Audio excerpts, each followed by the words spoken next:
थामथि मैहुर international theatre festival 2024-25 दिनैनिफ्राय जागायबाय।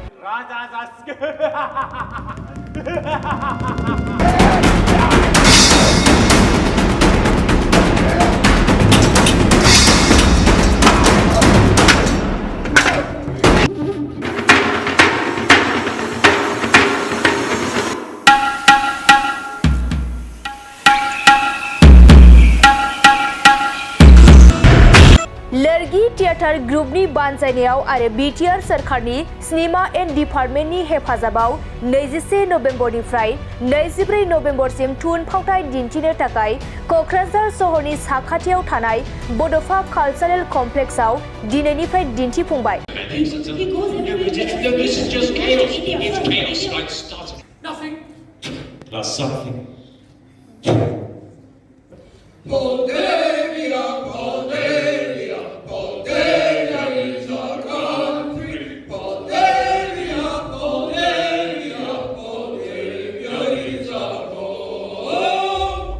बे हाबाफारियाव एमएलए लरेन्स इस्लारिया बाहागो लाना बेखेवना होयो।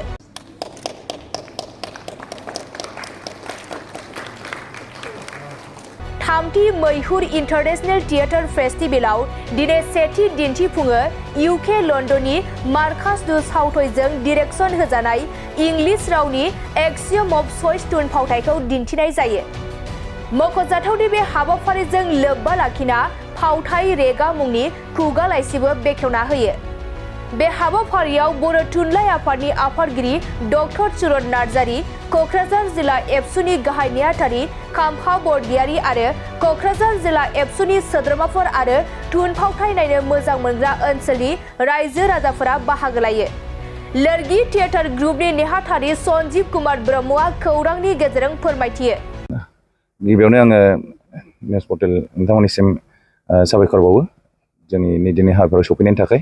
दा जोङो जोबोद गोजोनथाव बाथ्रा बुंनांगोन जोंनि मानगोनां प्रमद बर' सार बिटिसिनि मानगोनां गाहाय मावफुं सोद्रोमा बिथांनि हेफाजाबाव बिथांनि नाजानायाव जोंनि लोरगी थियेटार ग्रुपनि बानजायनायाव जे मैहुर हादर गेजेरारि थुनफावथाय फोरबोआ दिनै बानजायै दिनै थामथि फोरबोसिम आगान होफैबाय आरो इयुनाव जाहाथे जोबथानानै थाङा। जोङो सिगाङावनो बुंखादों गिबि खेब जेब्ला खुंदों सानसेबाबो खुंगोन साननैबाबो खुंगोन जेब्ला खिन्थु बे थियेटार फेस्टिभेला रानिं थांगोन आरोखि। जोङो बबेबा समाव गभर्नमेन्ट सापर्ट मोनाबाबो बे रानिङै सोलिलांबाय थागोन बेखौ जोङो बुंनाय जाखादों। जों जि थांखिजों खुंनो आवगायदों लासै लासै जाफुंलांगोन गासिबो। मानो होनबा जोंनाव परिबेसआ गोदान जों मोनसे क्रिएट खालामबोबाय थादों दासिमबो। आरो बे जे जायगा जोङो बाहाय कालचार कमप्लेक्सआव जों बिराद गोजान टाउननिफ्राय माखासे ट्रान्सपर्टेसन कमप्लेन जायो बेयाव एसे अडियेन्सआ खम जानो नागिरो। गोबां जेखि हाबाफारि लामानो खम जानो नागिरो बेखौ जेबो नो मेटार बे फैगोन जाबाय थागोन। दा जोङो दिनै जागायबाय। दा बेवहाय देग्लायनि थामथि मैहुर हादर गेजेरारि थुनफावथाय फोरबोआव गासै 8 फावथाय हान्जाफ्रा बाहागो लाफैदों। बेवहाय गुबुन हादरनि गासै 3 फावथाय हान्जा, मोनसे इंलेन्डनिफ्राय फैदों लन्दननिफ्राय आरो बे जाहैबाय QTP एन्टारप्राइज प्राइभेट लिमिटेड बेनिफ्राय QTP एन्टारटेनमेन्ट प्राइभेट लिमिटेड बेनिफ्राय लोगोसे दं माबानि इटालिनि दं मोनसे आरो मोनसे लेटिन आमेरिकानि। बिथांमोना जोंनियाव सौफैनो हानाय जों जोबोर बिथांमोननिसिम साबायखर बावो। लोगोसे दङ जोंनियाव बेंगलुरुनि मोनसे फावथाय माटिया मुंनि जेया बुस्थु फावथाया जाहैबाय मा लेंगुवेज कन्नाडा लेंगुवेजनि। बेनिफ्राय जोंनि गेजेराव दंबावो दिल्लीनिफ्राय मोनसे कमेडि फावथाय बे जाहैबाय hakim.com। बेयो समफोर जागोन 23 अक्ट'खालि मोनाबिलियाव जागोन 6 रिंगायाव। आरो दिनै दा जेरै गिबि श' हिसाबै जागासिनो दं दा इंलेन्डनि श'आनो जादों दा एक्सियम अफ चइस मार्कास डु साउथवे सासे अक्सफर्ड इउनिभार्सिटिनि प्रफेसार बिथांनि बिथोन होनायाव। बेनिफ्राय नैथि फावथाय हिसाबै लोरगी थियेटार ग्रुपनि दिन्थिफुंनायानो जागोन नैबे अपेन एयार थियेटाराव बड'फा कालचार कमप्लेक्सनि अपेन एयार थियेटाराव। बेवहाय जावलिया देवान फावथायखौ जों दिन्थिनो लादों।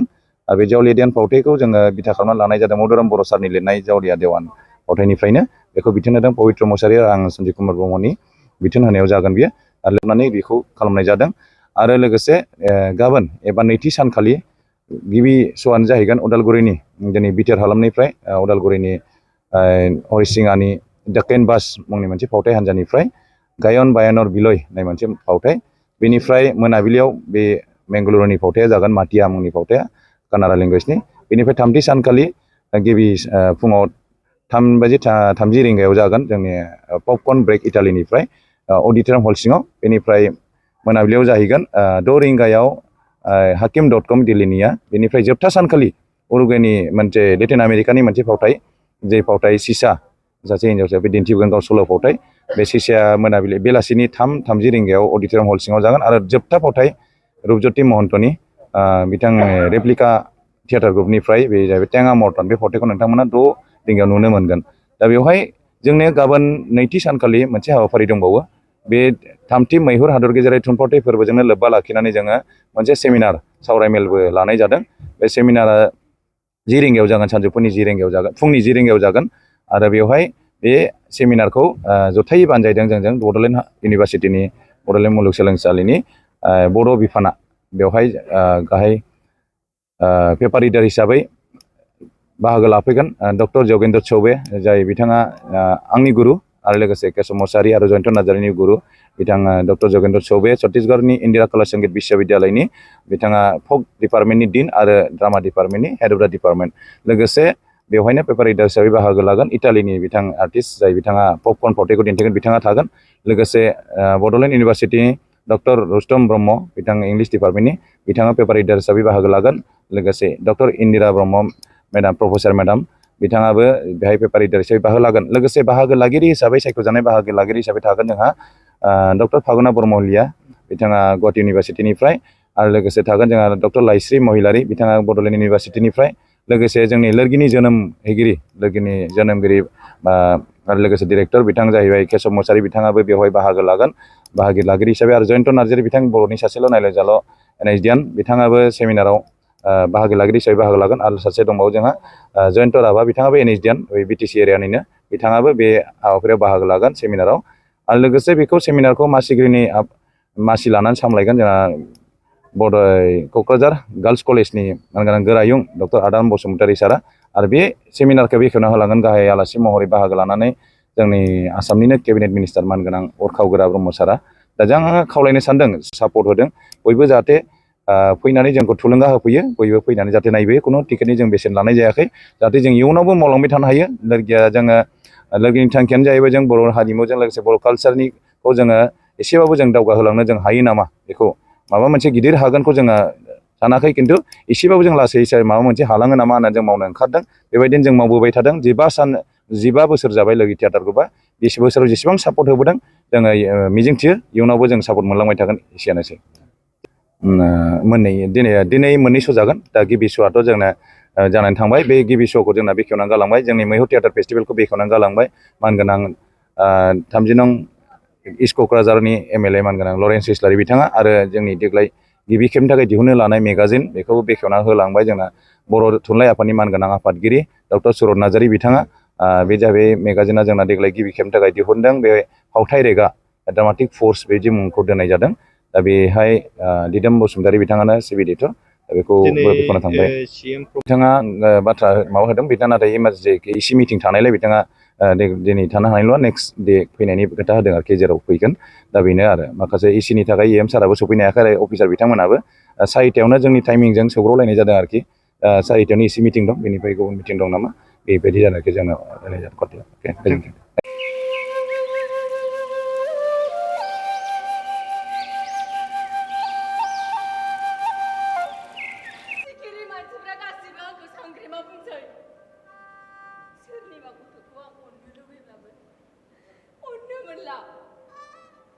सोरनिबा हाबा खेराइ आं थांबोला आंखौ खाथियाव थांनो होआ आफा।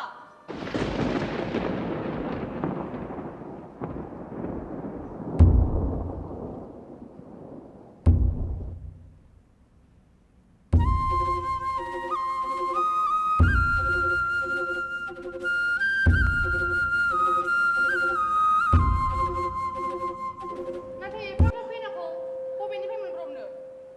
ना हायेननिफ्रायसो सोरखौबा लाबोफागोन नामा? हायेननिफ्राय मानो लाबोनो? खैनाया जायगायावनो सायख'जाखाबाय। सोर बेलाय? बेलाय? नङा माथो, नों आंखौ थगायदों। आइ आफाया सानफ्रोमबो नोंनिनो बाथ्रा सावरायो। नों जेबो जिंगासिनो नाङा।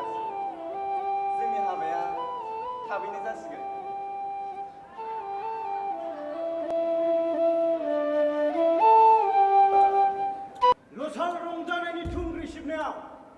जावजोंबादि सासे नंखाय सेंग्रानि आखायाव जेननानै बिदिब्ला आंबो सा सानजा गेजेरनि सासे राजा जासिगोन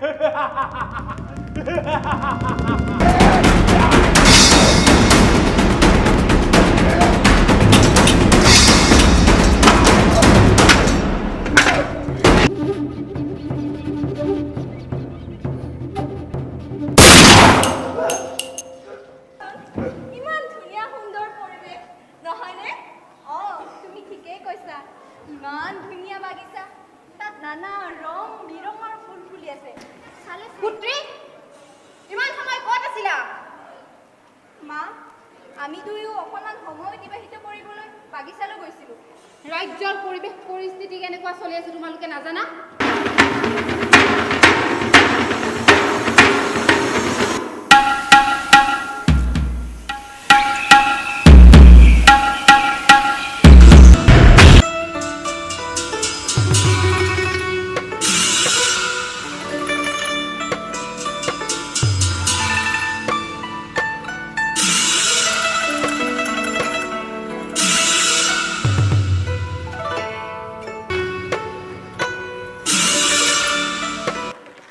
María,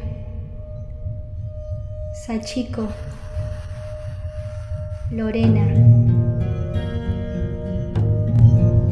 Obaba, Ixchel,